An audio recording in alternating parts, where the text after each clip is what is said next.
Black owned.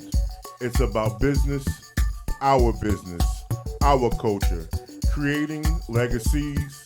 See us, hear us, support the movement. We are Black owned. I'm Christine with Black Owned, and I am here in Baldwin at the beautiful Swirl Bliss. I'm here with CARLINE Dickens and Charles Dickens. Hi. Come on, say hi to people. So we're going to first start off with introduce yourselves to people. Okay. Well, as you know, my name is CARLINE Dickens. I'm the owner of Swirl Bliss Frozen Yogurt in Baldwin on Grand Avenue, 1777 Grand Avenue in Baldwin, New York. We have been here for 7 years. We are a self-serve frozen yogurt shop. We do a lot more than just frozen yogurt, of course. We do smoothies, milkshakes, acai bowls. We introduce new items, pretty much every year. It's been up and down battle, but we're glad we're in the community, especially because we're in a community where we live. So not only do we have a business in a Black community, but we also live in the same community where we have a business. So that's a great feeling. Are you both from Baldwin? No, I'm originally from Queens. I'm originally from Brooklyn. I upgraded her. I moved out to Freeport, but I went to Baldwin High School. I'm a graduate of Baldwin High School, which is around the corner. My parents moved out to Long Island, I want to say when I was a teenager. So I've been out here. I'm a graduate of Lincoln University in Pennsylvania. And, So I know you mentioned that you're from Brooklyn, and then you mentioned that you're from Queens, the upgrade. So how did y'all meet in the middle? Oh no. We're getting the full ice cream. At the time, you were working at Express. Right. She was a store manager at Express. Embellishment. I'm an educator, I'm a teacher, so I was on my lunch break. And quick lunch break, I went into Express and went to get a few shirts, and that's how we met. She gave great customer service. Oh my God. That's something that you really need in this day and age. Yeah, it's great customer service. Gosh, how long have you guys been married? Yeah, man. 10 years. Yes. 10 years. That 10 years seemed like a 10 question mark. Like, all right, maybe 10. Okay. It'll be 10 July 24th. So our store anniversary is the 23rd, our actual anniversary is the 24th. Yeah. So it's kind of hard to forget your anniversary. So where did it all start? Well, my wife is from retail. So at the time, she was working at, I think it was Davis Brown. Yeah.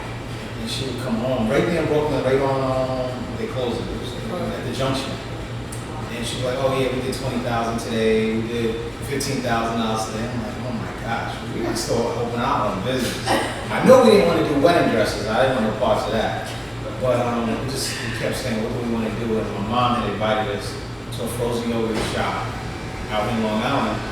We brought the kids out there, and we just had that aha moment. It was like, that's what we want to do. Yeah, and at the time, Baldwin didn't have anything. This parking lot was empty. There were no other businesses really. So we just saw the opportunity. I wanted to bring something different to Baldwin, something to offer for the families and kids, where kids can come have a good time, and even if their parents are not here, they're in a safe environment, and a comfortable environment. So I just thought this was a great idea.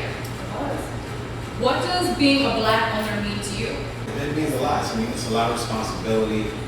It's very prideful, because unfortunately there are not a lot of us. There needs to be a lot more of us. We are the most at buying goods, but we need to also sell goods as well. So you mentioned that you wanted to create a safe space for the youth as well as other people. Yeah. So what else are you doing for the community? We do a lot of fundraisers. We do a lot of give back. During this COVID-19, certain customers have been purchasing orders for essential workers in the hospitals, like Winthrop, a couple of Mercy Hospital. I've been dropping them out. Me and my dad go deliver them. Sometimes another one of our business partners, they'll go out and go drop them off and just hustling, trying to get our name out there, also do something positive for the community. As you mentioned that you're driving around with your dad, like how has your family supported you? Overwhelmingly, they're our biggest supporters. They help keep us grounded, and they're constantly telling everybody, please go check out our family's spot in Baldwin. Our parents are very supportive. Yes. There have been some times where, especially in winter time, where we've had to, lean on them for a little support, and they've been there for us. So other than you driving out to bring your goods into the community and doing these fundraisers, have you had anybody else reach out to you like, hey, I really love what you're doing, like how can we help? Oh yes, definitely. Delta Sigma Theta, and plenty of others have come out and support. The Deltas, they do a business crawl with us every year. We've been supported also by Jack and Jill, Long Island. They have done fundraisers with us, and they've also done food drives for the community as well. The Baldwin community as a whole, all the schools have done fundraisers with us. We've given back to all the schools, to the schools at Baldwin. Also, we've done fundraisers with churches and also other school districts. We've done fundraisers with the Hempstead School District and also Uniondale as well. So you came from, Carlene, you mentioned that you came from a leadership background. How has that influenced your business? Just with the experience that I have, just learning how to deal with my staff, how to deal with our different customers, how to, just how to bring my business to the level that I want it to be. I want it to be, just as big as, a McDonald's or a Wendy's, and I want to be recognized, giving the same great customer service, if not even better, to my community. So a lot I've learned just to be able to manage people and just how to communicate, to be a better communicator. And I know, Charles, you came from an educational background. I know the statistics of African American men being teachers or educators is very low. So in your experience, how have you contributed to educating not only African American youth, but youth in general? I just try to be a positive role model to let them know I come from humble beginnings. I grew up in Southside Jamaica, Queens, where in the 80s crack rods all over the floor. My parents were divorced. My dad's a retired parole officer, and so I had all kinds of upbringings around me. I had close-knit family. Luckily, I had my grandmother lived around the corner. I had my aunts around that corner, so my family was always around me.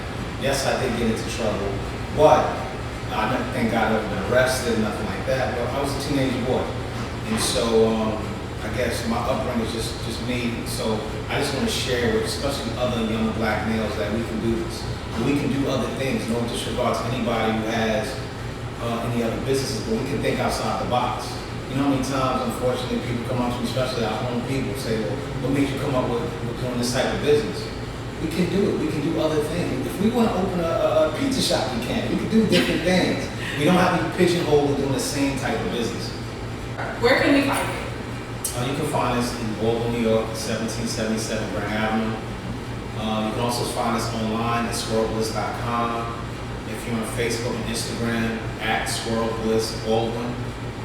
Where else? I feel like you covered it. Social media is it right now. Yes. All right, perfect.